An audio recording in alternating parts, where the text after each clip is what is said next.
So I've been thinking a lot about how I wanted to start this off. And then I woke up this morning to the devastating news in Afghanistan, watching footage of people just trying to flee for their lives. And this is on top all of the existing news about political instability and the continuous rise in death rates because of COVID. And I just sat for a second thinking how absolutely disheartening this is. So before I talk about our journey in community building and how we got into this, I actually want to talk about some people that I've crossed paths with throughout my life, and three women in particular stood out to me. So the first is a security guard from my primary school. She was a very tough, strict, almost fierce woman. And by the language that she was speaking, we all knew she wasn't from this country. So most of us were extremely scared of her because she always had this very tough exterior. But I remember one day, probably being one of the last few kids still around, and sitting right outside, being honestly afraid because my parents weren't around and there were strangers walking by. And I remember she walked up and she sat next to me and she didn't say much. She just asked about my classes. She asked me what subjects I like. And even if we had a language barrier, I could see how much she was trying. And for some reason, that as a young child, that calmed so much of my anxiety.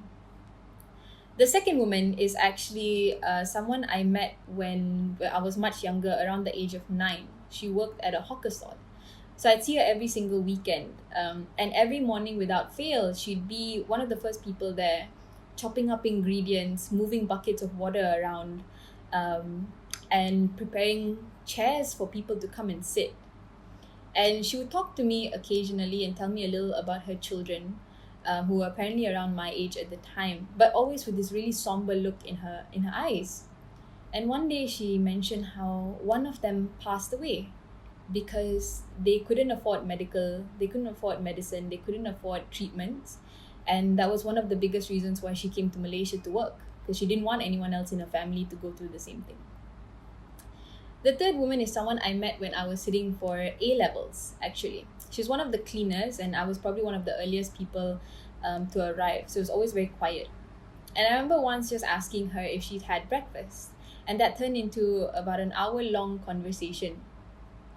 And after about an hour mark, she asked me, she said, "Dek, boleh saya toncang rambut? Can I braid your hair?" And this was because she had a daughter back in Indonesia that she hasn't seen in a while. And one of the things that she used to do for her was she used to braid her hair.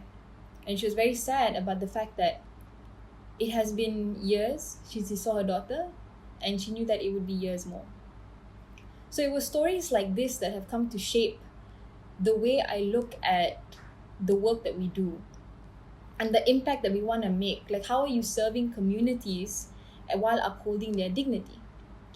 I've always been interested in world politics and social justice. It's grounded me in the things that I do, the experiences that I have, the ambitions that I set myself.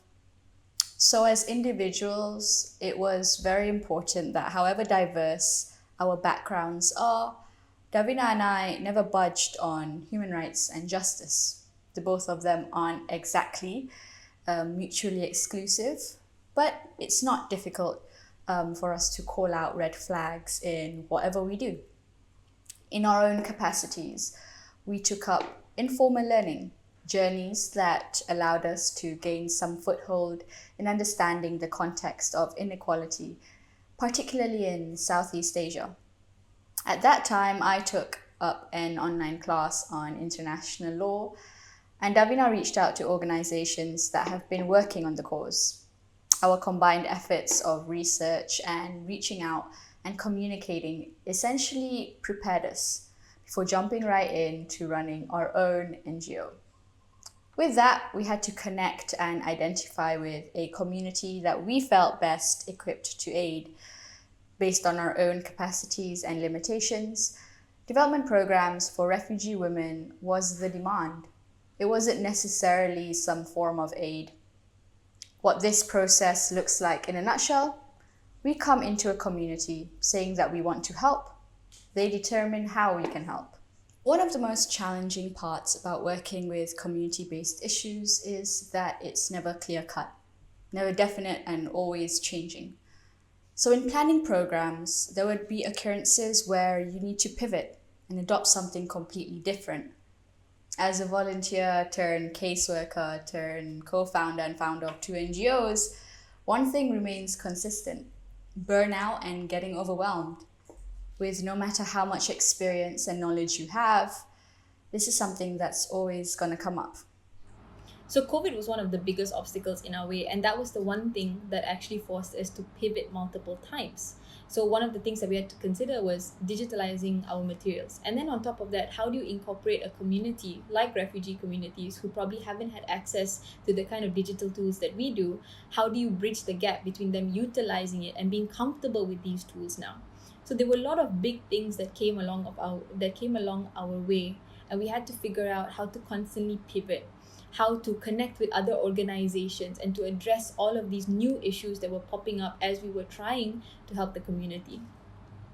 So throughout the work that we've done, we've identified 5 key things to keep in mind when working on community-based issues. So number 1 is know your audience, do your research. Number 2, find allies. Number 3, the importance of having a framework. Number 4 is designing sustainable programs. And number 5, your brand and messaging. When working with community projects and humanitarian aid, it's crucial to ensure that the initiatives you run are built to solve the problem that needs to be solved and not the problem that you want to solve or you assume needs to be solved. When we get wrapped up in this dilemma, it can come off as very white savior. And what that essentially means is the need to provide a community in a self-serving manner, whether to look good or to feel better about yourself or to build a reputation around the quote-unquote humanitarian work that you do. As much as I am critical of this, it's actually very common. I see it with activists, NGO workers, doctors and care providers, but I also understand that it's a bubble that anyone can get wrapped up in, myself included. So when it comes to knowing your audience and doing your research, one of the best things that we managed to do early on, and something that you learn to do if you've never had any sort of formal education in a particular topic, is you learn to just ask. So we got all of the women in the community all huddled up into this little room, and they all sat on the floor, some of them with kids on their laps, others a little bit more shy in the corner. And we told them, hey, we want to run this language program. We want to teach you things like English and Malay. But what exactly do you want to learn? And it was in this space where they were able to tell us, yeah, we want to learn English, we want to learn Malay, but we want to be able to learn so that we can apply it in hospitals or in the police stations. On top of that, they wanted to learn certain skills and they wanted to learn how to make money. This was the kind of things that impacted their lives. And so these were all the things that we wouldn't have known of if we never made an effort to understand them and to listen to their needs and to give them that space to tell us exactly what they wanted.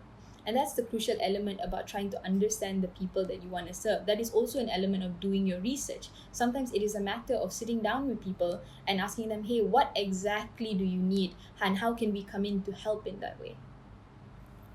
So engaging and understanding the problem is only one part of the whole process. The next part is getting people involved, finding your allies, learning how to mobilize a team. So how exactly did we do that? The first thing that we did was engage with friends and families who we knew had specific set of skills that could help us get it off the ground and get it started. We engaged with other organizations that we used to volunteer with to understand how they structured things. What were the processes that they put in place to do things effectively?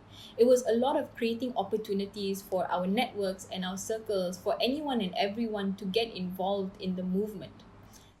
Sure, there might be tweaks here and there, but at the end of the day, we're all fighting the same battle. And acknowledging that and centering resources to areas that are most desperate for aid is the objective. It's not a solo career where you climb your way to the top. So, finding allies, these are individuals, groups, organizations, institutions who share your value and could possibly lend to it through their own specialties and set of skills. What I've learned very early on in this career is that Every industry has a gap where they can shift their working paradigm to a scope of service. You can be an engineer, a graphic designer, a technician, a lawyer, a filmmaker, and still pivot towards activism in the same context. We learned early on that it takes more than just two idealistic individuals to drive a successful cause. You need allies, you need teammates, you need people who believe in your cause, people who are willing to trust you in your solutions or challenge you to be better, people who are willing to drive your efforts to fruition. Having an impactful team is a make or break it element in the success of your cause. There's no such thing as winging it. With every project, idea, event comes weeks of planning, meetings, and a whole lot of conversations with different stakeholders. It was very clear on a framework of how things should run is very much needed. In the past, I've worked with NGOs and humanitarian initiatives that don't have a structure, and that has only lent to teams being burnt out, a lot of room for people to get overwhelmed. Having a framework in place doesn't just help you and your team, but also the people that you are trying to serve feel less overwhelmed, more reassured. And especially in COVID, it is crucial to have structures and elements in order to ensure safety behind any of the projects that you are trying to push. Realistically, what does this mean? It's identifying elements in your team. What sub-teams do you need? What skills and bandwidths do they need to have? What are resources that they need to be able to do their work efficiently? And how do you build a compelling vision and mission so that you never lose sight of that? So the next one, in my opinion, is probably one of the most crucial elements about doing community work. We throw the word sustainable around so often, but what exactly does that mean? And more realistically, what does that actually look like? Designing sustainable programs mean, for one, identifying the multiple elements that contribute to a singular problem. Everything is interconnected. But it is also championing the people that you want to serve as leaders in their own right. It is putting the concept of dignity at the center of the work that you do. Is your initiative an aid program or a development program?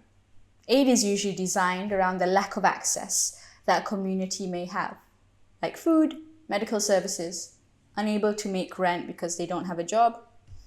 A development program refers to anything intended to grow the community through skills taught and tools provided. This could look like a class teaching digital literacy, writing and reading, leadership. The success of a program runs on the sustainability and impact. One of the best ones that I've done so far is the literacy class for women refugees in Selayang.